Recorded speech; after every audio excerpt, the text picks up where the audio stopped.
Hello student, আজকের আমরা পঞ্চম শ্রেণীর পরিবেশবিদ্যা বিষয়ের প্রশ্নবিচিত্রার পরিবেশবিদ্যার অষ্টম স্কুল নিয়ে আলোচনা করব।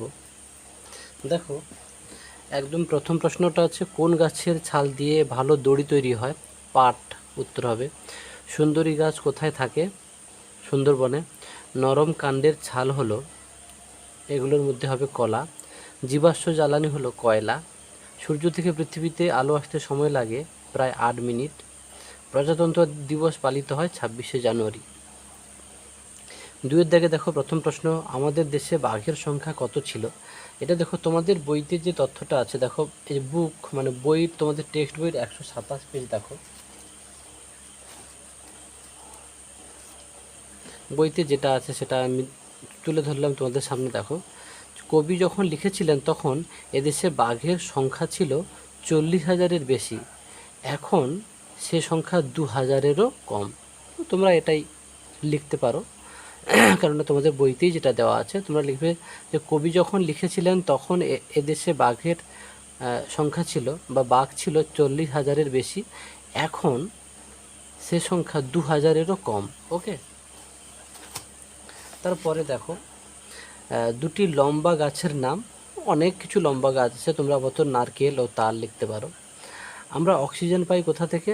গাছের পাতা থেকে। ওকে, কী থেকে কেরোসিন হয়? পেট্রোলিয়াম থেকে। পথের পাঁচালী গল্পটি কার লেখা? বিভূতিভূষণ বন্দ্যোপাধ্যায়।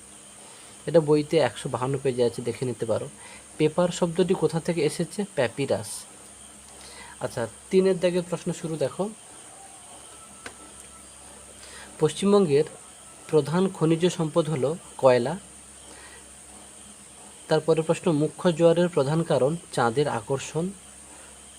তারপরে প্রশ্ন, পার্বত্য অঞ্চলে নদীতে জলবিদ্যুৎ ভালো হয়।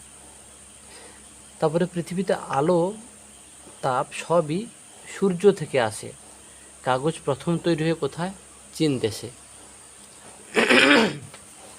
তারপরে দেখো, 4 নম্বরের দাগে প্রশ্ন, বন থেকে আমরা কি পাই? এই প্রশ্নটাও প্রচুরবার এসেছে। বন থেকে আমরা কি পাই? এটা তোমাদের রায়মার্টিনের বইতে দেখো 225 পেজে আছে, অনেকবার এসেছে, তাও আমি দেখিয়ে দিচ্ছি। এই যে বন থেকে আমরা কি কি পাই? বাঁচার জন্য অক্সিজেন, আসবাবপত্র তৈরির কাঠ, ওষুধ, মোম, মধু ও মোম, ফুল ফল। তোমরা কিন্তু বারবার বলছি এরকম 1 2 3 4 পয়েন্ট পয়েন্ট করে লিখবে। যত নম্বর থাকবে, যদি 2 নম্বর থাকে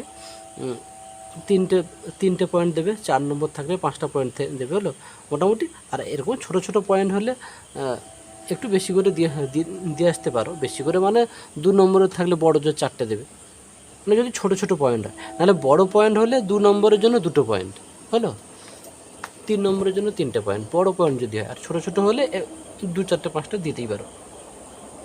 তারপরে দেখো, টারবাইন কি? এটা কিন্তু তোমাদের বইতে 135 পৃষ্ঠাতে আছে। দেখো, এই যে বিদ্যুৎ কেন্দ্রে একটা মস্ত পাখার মতো দেখতে একটা যন্ত্র থাকে, এটা টারবাইন, হলো। তোমার এটাই তোমরা লিখে দেবে। তার পরের প্রশ্ন আছে, দেখো, সমাজভিত্তিক বন কাকে বলে? সমাজভিত্তিক বন কাকে বলে? এটা দেখো তোমাদের টেক্সট বইতে, এটাও দেখো রিপিট প্রশ্ন, প্রত্যেকটা প্রশ্ন বারবার রিপিট এসছে। দেখো, লোকালয়ের মাঝেই 123 পেজে আছে, দেখো তোমাদের বইতে, লোকালয়ের মাঝেই ছোট ছোট বন থাকে, এগুলোকে বলে সমাজভিত্তিক বন। তোমরা এভাবে লিখে দেবে, হলো। বা লিখবে যে লোকালয়ের মাঝে যেসব ছোট ছোট বন হচ্ছে ওইগুলোকে বলা হয় সমাজভিত্তিক বন। তারপরে দেখো, তারপরে আছে জোয়ার ভাটা কাকে বলে? এটা দেখো তোমাদের 300 রায়মার্টিন বইতে 322 পেজে দেখো আছে জোয়ার ভাটা। প্রশ্নটা আছে, জোয়ার ভাটা কাকে বলে? দেখো একদম 322 পেজে দেখো এই 2 নম্বর প্রশ্নটা, চাঁদ ও সূর্যের আকর্ষণ এবং পৃথিবীর ঘূর্ণন গতির জন্য প্রতিদিন নির্দিষ্ট সময় অন্তর সমুদ্র ও নদীর জল বেড়ে যায় এবং কমে যায়। জল বেড়ে যাওয়াকে জোয়ার এবং কমে যাওয়াকে ভাটা বলে। ওকে, দেখো আমরা এই পর্যন্ত কমপ্লিট করেছি জোয়ার ভাটা কাকে বলে। তারপরে 4.5 সূর্যগ্রহণ কত ধরনের ও কী কী, এটা দেখো 312 পেজে আছে। সূর্যগ্রহণ সূর্যগ্রহণ দেখো 3 ধরনের, যথা পূর্ণগ্রাস সূর্যগ্রহণ, খণ্ডগ্রাস সূর্যগ্রহণ ও 3 নম্বর কি বলয়গ্রাস সূর্যগ্রহণ। তারপরের প্রশ্ন দেখো জীবাশ্ম জ্বালানি কাকে বলে। এটা দেখো তোমাদের রায়মার্টিনের 254 পেজে, এটাও দেখো রিপিট প্রশ্ন। জীবাশ্ম জ্বালানি কাকে বলে? উদ্ভিদ ও প্রাণীর দেহাবশেষ শিলাস্তরের মধ্যে চাপা পড়ে ভূগর্ভের তাপ ও চাপে পরিবর্তিত হলে তাকে জীবাশ্ম বলে।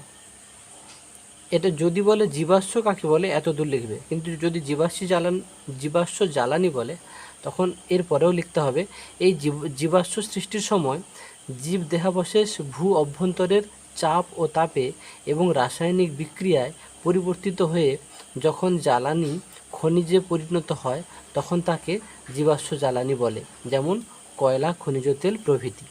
ওকে, তার পরের প্রশ্ন দেখো বন্যপ্রাণী সংরক্ষণ বলতে কি বোঝো। এটা দেখো তোমাদের রায়মার্টিনের 238 পেজে আছে। দেখো বন্যপ্রাণী সংরক্ষণ,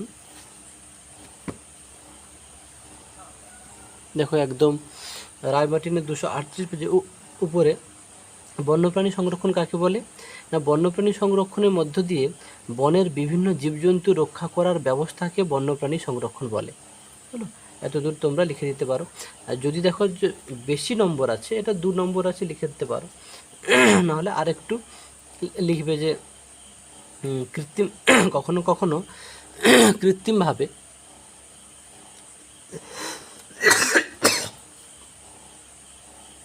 বন তৈরি করেও বন্য জীবজন্তুদের সংরক্ষণ করা হয়ে থাকে।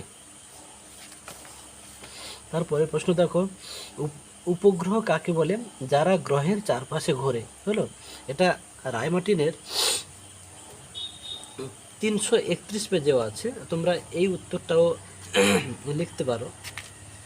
তবু তোমাদের রায়মার্টিনের বইতে দেখো আমি দেখিয়ে দিচ্ছি, রায়মার্টিনে যেটা আছে সেটাও লিখতে পারো। দেখো যে সকল জ্যোতিষ্ক গ্রহের চারিদিকে ঘোরে তাদের উপগ্রহ বলে। হলো, যে সকল জ্যোতিষ্ক গ্রহের চারিদিকে ঘুরে তাদের উপগ্রহ বলে, যেমন পৃথিবীর উপগ্রহ চাঁদ।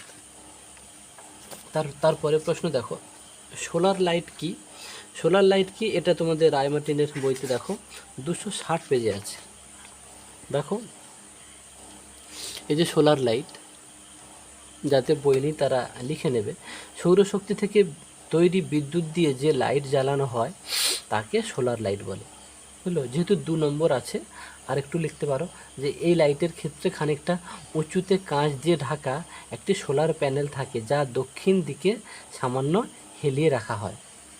হলো, এইটুকু লিখতে পারো, কারো যদি মনে হয় একদম পুরোটাও লিখতে পারো। তবে তোমরা যেহেতু ছোট ক্লাস তাই মোটামুটি এখান থেকে এত দূর লিখলেই মাস্টার নম্বর দিয়ে দেবে। আর যদি আর একটু ভালো করে লিখতে চাও হয় এই দ্বিতীয় লাইনটা লিখতে পারো, নাহলে এই তৃতীয় লাইনটা হচ্ছে লিখতে পারো যে সারাদিন ধরে এই প্যানেলে তোমরা এখান থেকে তাহলে এত দূরে লিখবে। হলো, এখান থেকে এত দূর। আর যারা একটু বেশি মুখস্থ করতে পারো পুরোটাই লিখবে। তারপরে দেখো 5-এর প্রশ্ন আছে, যে কোনো 4টি করতে বলছে। একদম প্রথম প্রশ্ন যেটা আমরা দেখতে পাচ্ছি যে পূর্ণগ্রাস সূর্যগ্রহণের ছবি এঁকে বুঝিয়ে দাও। পূর্ণগ্রাস সূর্যগ্রহণ দেখো এটা তোমাদের 313 পেজে আছে। এই যে দেখো পূর্ণগ্রাস সূর্যগ্রহণ, দেখো খণ্ডগ্রাস সূর্যগ্রহণ ও পূর্ণগ্রাস সূর্যগ্রহণ। তোমাদের দেখো এটা কিন্তু খণ্ডগ্রাস সূর্যগ্রহণ, এই ছবিটা তোমাদের কিন্তু শুধু এইটাই চেয়েছে। হলো, তাহলে শুধু এটাই করবে। তবে বারবার এই প্রশ্নটাও দেখবে, যে প্রশ্নগুলো রিপিট আসছে মানে বারবার ফিরে আসছে সেগুলো কিন্তু তোমরা ভালো করে করবে, ওগুলো কিন্তু পরীক্ষা আসবেই। আমি কিন্তু প্রত্যেকটা ভিডিওতে বলে দিচ্ছি কোনগুলো রিপিট আসছে। আচ্ছা, পরিবেশ দূষণ কাকে বলে, যে দূষণ কমানোর জন্য কোন কোন যানবাহন চালাতে হয়। পরিবেশ দূষণ কাকে বলে, এটা তোমাদের রায়মার্টিনের পেজে 250 পেজে আছে। দেখো যে একদম উপরের প্রশ্নটা দেখো, পরিবেশ দূষণ কাকে বলে। পরিবেশের বিভিন্ন উপাদান যেমন জল, বায়ু, মৃত্তিকা প্রভৃতি মানুষের অবৈজ্ঞানিক কার্যকলাপের ফলে ক্ষতিগ্রস্ত হলে তাকে পরিবেশ দূষণ বলে। ওকে, আচ্ছা, পরিবেশ দূষণ কমানোর জন্য কোন কোন যানবাহন চালাতে হয়? না সাইকেল, ভ্যান। ওকে, তারপরে হড়পা বান কাকে কাকে বলে? এটাও বারবার রিপিট এসছে। এটা 301 পেজে আছে তোমাদের রায় মার্টিনের বইতে। দেখো এই যে হড়পা বান দেখো, এই যে হড়পা বান কি না, পার্বত্য অঞ্চলের নদীগুলি নুড়ি পাথর জমে অগভীর হয়ে গেছে, ফলে হঠাৎ প্রচুর বৃষ্টি হলে নদী অত জল বয়ে নিয়ে যেতে পারে না। তখন নদীর দুকুল ছাপিয়ে বিশাল জলপ্রবাহ সব কিছু ধুয়ে নিয়ে নিচের দিকে নামতে থাকে। একে হড়পা বান বলে। তারপরে দেখো হড়পা বান কোন কোন অঞ্চলে দেখা যায়? হড়পা বান কোন কোন অঞ্চলে দেখা যায় এটাও কিন্তু তোমরা চেষ্টা করবে। দেখো এই যে হড়পা বান হয়েছে এমন 4টি জায়গার নাম আছে, তোমরা এইগুলো হচ্ছে লিখে দিতে পারো। উত্তরাখণ্ড, জলপাইগুড়ি, হিমাচল প্রদেশ হলো, ও পুরুলিয়া হলো। তাহলে হড়পা বান যেসব অঞ্চলে বা যেসব জায়গায় দেখা যায় সেগুলি হলো উত্তরাখণ্ড, জলপাইগুড়ি, হিমাচল প্রদেশ ও পুরুলিয়া। এই কয়েকটা 2-3টে লিখলেই হবে। ঠিক আছে, না 2 নম্বর যেহেতু আছে তোমরা 3-4টে লিখবে। তারপরে দেখো আবহাওয়া কাকে বলে এবং আবহাওয়ার পূর্বাভাস কোন কোন মাধ্যমে পাওয়া যায়? আবহাওয়া কাকে বলে এটা দেখো তোমাদের 304 পেজে আছে। আবহাওয়া কাকে বলে দেখো, একদম প্রথম 3 নম্বর প্রশ্ন আছে দেখো রায়-মার্টিনের 304 পেজ।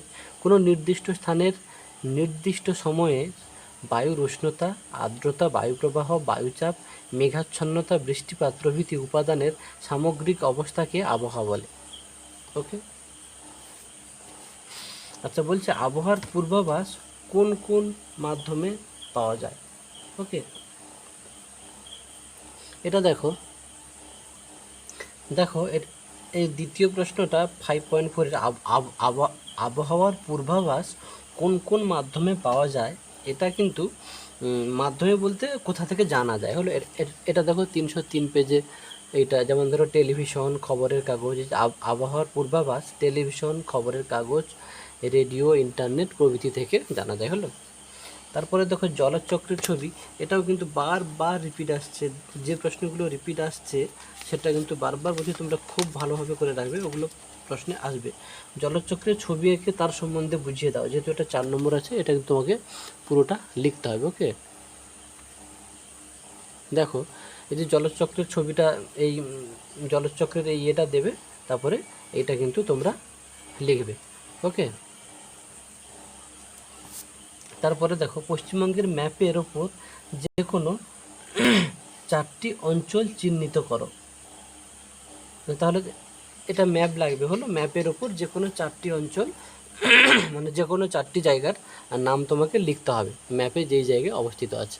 ওকে, এই পর্যন্ত। আমরা পরের ভিডিওতে 9 নম্বর স্কুলটা করব।